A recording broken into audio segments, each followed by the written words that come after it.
It's water. It's definitely water. It's not much, but it's in there. All right, going for it.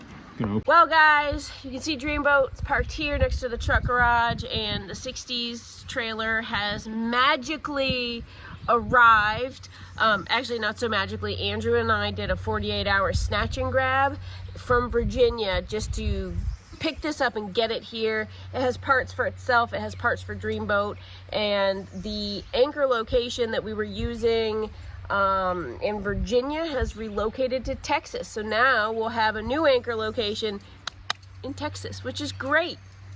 Yep.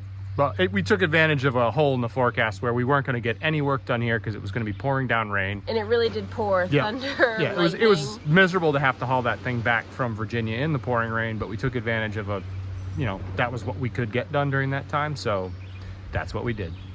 We haven't done much on the projects, even though today is the first sunny day we've actually seen in like a week. And instead, Andrew has loaded a bunch of barn stuff and vintage things. Tools, toys. Tools and toys. Attic stuff. Stuff from the attic, that kind of thing. So that we can take it to a flea market and hopefully turn it into money as we continue to downsize our stuff. Downsizing for me is always a continuous process. There's just too much stuff I've saved here and there, stuff that I just don't need, so I need to get rid of it.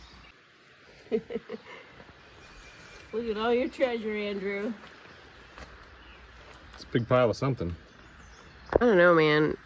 I feel like a lot of this stuff could have been in the scrap load you took. Yes. But the truck was full then too. And Dad's truck was full. It was a double load. Our surge protector filled with water in all of that rain and shorted. And we reached out to the company. It has a lifetime warranty and they're gonna send us a new one, but with warehousing and supply chain stuff, it could be the entire month of July that we'll be waiting to get a new one of those. What is that called? A Progressive Industries. Yeah, one of those big. We have the 30 amp, because we have a 30 amp trailer. So right. 30 amp surge protector. You can hear a little water slosh in it. I don't know.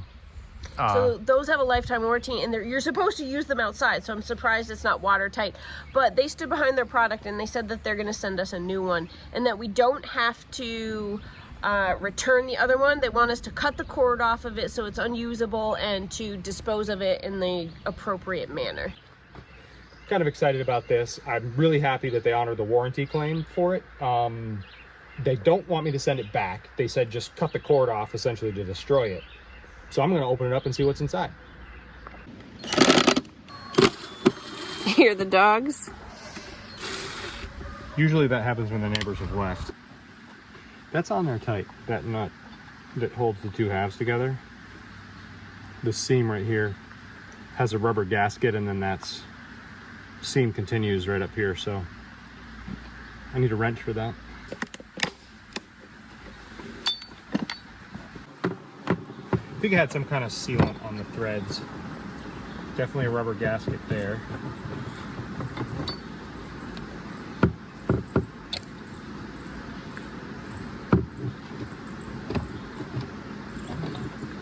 Oh, yep. Oh yeah, that's a fair bit of water for something that's supposed to live outdoors. Yeah. So this is a pretty substantial amount of water just loose in here. So it would have been in a puddle at the bottom.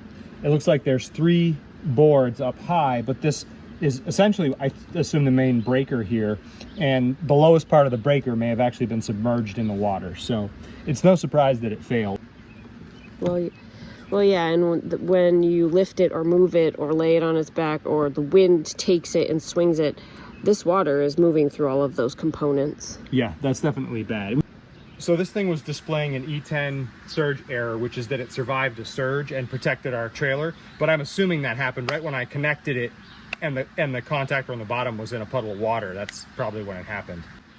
I have seen them on the shelf at Camping World about an hour from here, and it's gonna set me back over $300 if I remember correctly. So I really couldn't be happier that they warrantied it. I hope the next one doesn't have the leakage issue that this one did. Maybe one of the things we should do is not, I mean, we put it away regularly, but like charge up, unplug. Yeah. And unless we're using the air conditioning, which, you know, I'm using it now to dry out the humidity, but... It's the season for air conditioning, so maybe we should bag it. I'm always careful to make sure it's like hanging vertical, not down on the ground, but past that, I don't know what to do.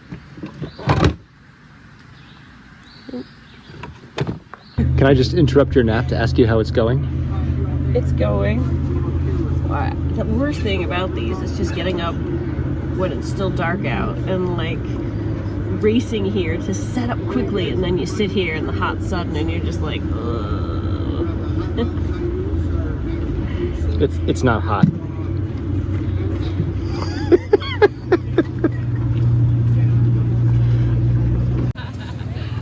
you taking my picture? Video clip. Oh. It's actually going to show that we're bringing some of it home, unfortunately. Yeah. That always bums me out. Please like, subscribe, click that notification bell for more Airstream Wheeler content.